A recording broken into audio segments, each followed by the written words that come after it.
Hampir semua orang pernah mengalami demam, kondisi di mana suhu tubuh lebih tinggi dari kondisi normal, yakni sekitar di atas 37 derajat Celcius.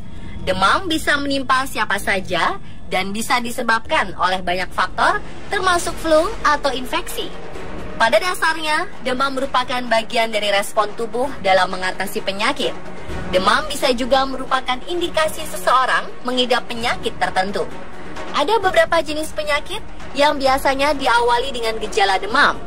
Inilah yang harus diwaspadai, sebab ada beberapa jenis demam yang dapat mematikan jika tidak ditangani dengan baik. Dulu, ketika parasetamol belum ditemukan, banyak orang meninggal karena demam. Saat ini, kematian karena demam jarang terjadi, tetapi bukan berarti itu tidak mungkin. Dan berikut 7 jenis demam yang harus diwaspadai versi on the spot.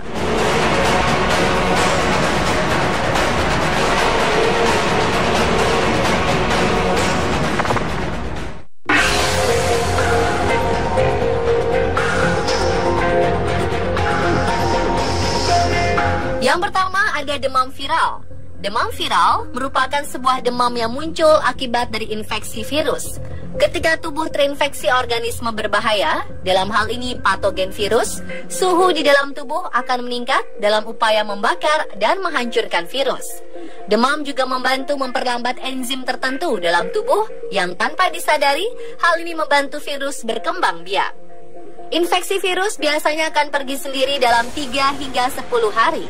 Selain demam, penderita juga biasanya mengeluarkan keringat berlebih, menggigil, sakit otot, kehilangan nafsu makan, dan umumnya merasa lemah. Jenis demam seperti ini biasanya disertai dengan infeksi yang terjadi pada tenggorokan. Namun jika gejala demam berlangsung lebih lama dari seminggu tanpa ada tanda kita menjadi lebih baik, kemungkinan besar kita terkena infeksi bakteri. Dan jika gejala yang berlangsung lebih dari 14 hari, bisa menjadi tanda-tanda komplikasi penyakit yang disebabkan virus, seperti infeksi bakteri sekunder.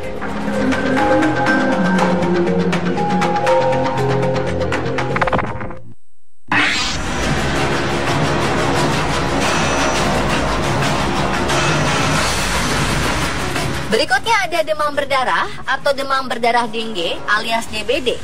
Demam berdarah merupakan jenis penyakit demam akut yang disebabkan oleh gigitan nyamuk Aedes aegypti yang mengandung virus dengue. Pada saat nyamuk ini menggigit, virus dengue akan masuk ke dalam tubuh. Dan setelah masa inkubasi sekitar 3 hingga 15 hari, penderita bisa mengalami demam tinggi 3 hari berturut-turut. Banyak penderita mengalami kondisi fatal karena menganggap ringan gejala tersebut. Berbeda dengan gigitan nyamuk lain yang tidak terlihat saat kulit direnggangkan. Ciri lainnya adalah muncul sakit kepala berat dan nyeri sendi atau nyeri pada ulu hati. Jika kondisi penderita lebih parah, DBD bisa memicu terjadinya pendarahan internal.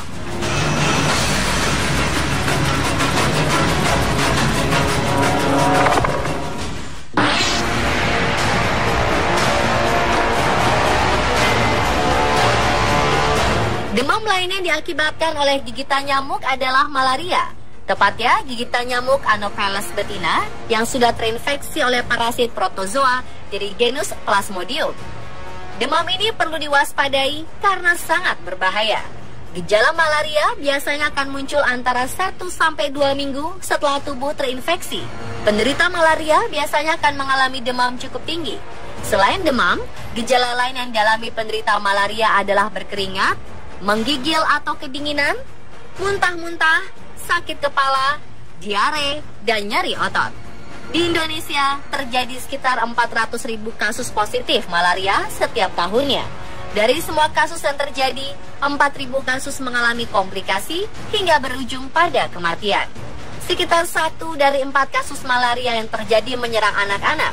Sebagian besar kasus malaria terjadi di wilayah Indonesia Timur, terutama pada wilayah Sulawesi, Nusa Tenggara, Maluku, dan Papua.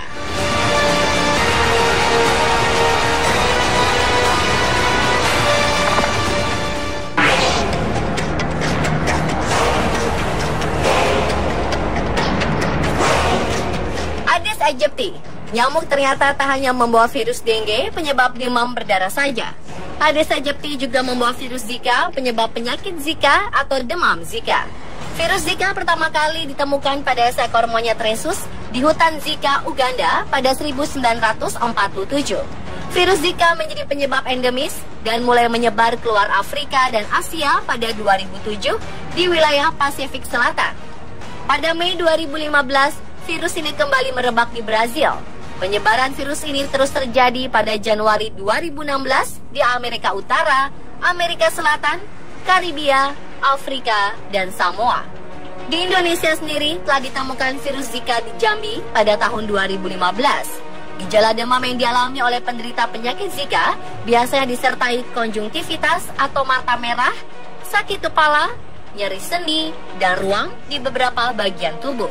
Gejala-gejala penyakit Zika dapat menyerupai gejala penyakit demam berdarah dengue dan dapat berlangsung beberapa hari hingga 1 minggu. Virus ini dapat menimbulkan risiko terhadap janin pada wanita hamil. Demam Zika telah dikaitkan dengan mikrosefali, yaitu sebuah kondisi di mana bayi memiliki kepala kecil dan perkembangan otak yang tidak lengkap.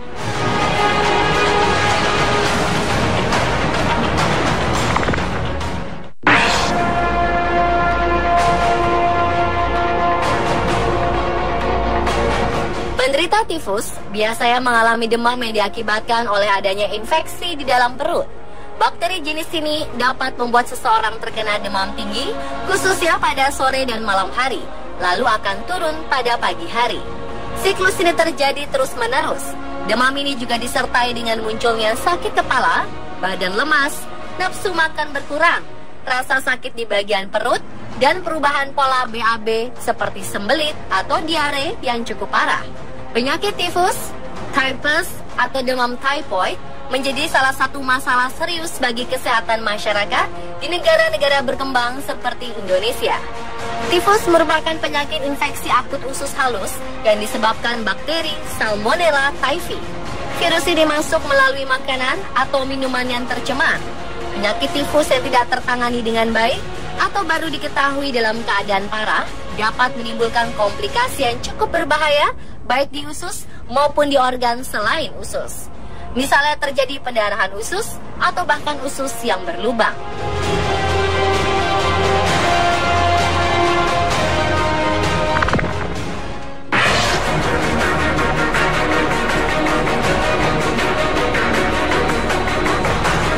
Demam juga terjadi pada orang penderita penyakit meningitis. Demam yang terjadi adalah demam yang tinggi mendadak, disertai sakit kepala parah dan leher terasa kaku.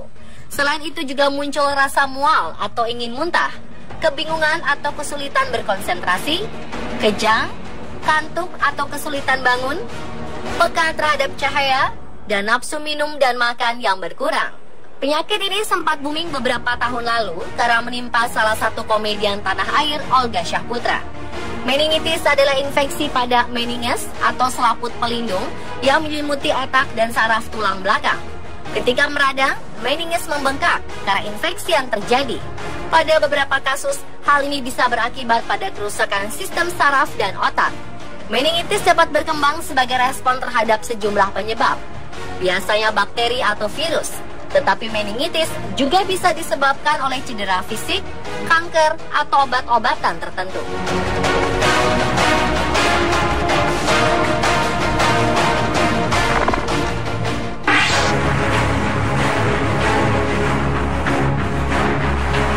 Dan terakhir ada demam yang diakibatkan oleh penyakit infeksi saluran kemih. Demam yang muncul bukanlah demam tinggi, namun berbarengan dengan rasa nyeri pada bagian perut bawah dan perasaan terbakar ketika Anda buang air kecil. Infeksi kandung kemih paling sering disebabkan oleh bakteri dari luar yang masuk ke dalam saluran kemih melalui uretra dan mulai berkembang biak. Sebanyak 70 hingga 95% kasus infeksi saluran kemih akibat bakteri disebabkan oleh bakteri E. coli. Namun ada juga yang disebabkan oleh bakteri jenis lainnya. Pemirsa, itulah 7 demam yang harus Anda waspadai. Karena apabila tidak ditangani dengan tepat akan berdampak pada kesehatan tubuh. Beberapa pertolongan pertama yang bisa dilakukan saat seseorang mengalami demam diantaranya pemberian cairan dalam jumlah cukup, untuk mencegah dehidrasi dan beristirahat yang cukup. Kemudian hindari pakaian panas yang berlebihan saat menggigil. Berikanlah pakaian yang nyaman dan menyerap keringat, serta ganti pakaiannya apabila basah oleh keringat. Lalu berikan kompres hangat pada penderita. Pemberian kompres hangat efektif, terutama setelah pemberian obat. Jangan memberikan kompres dingin, karena akan menyebabkan keadaan menggigil dan meningkatkan kembali suhu inti.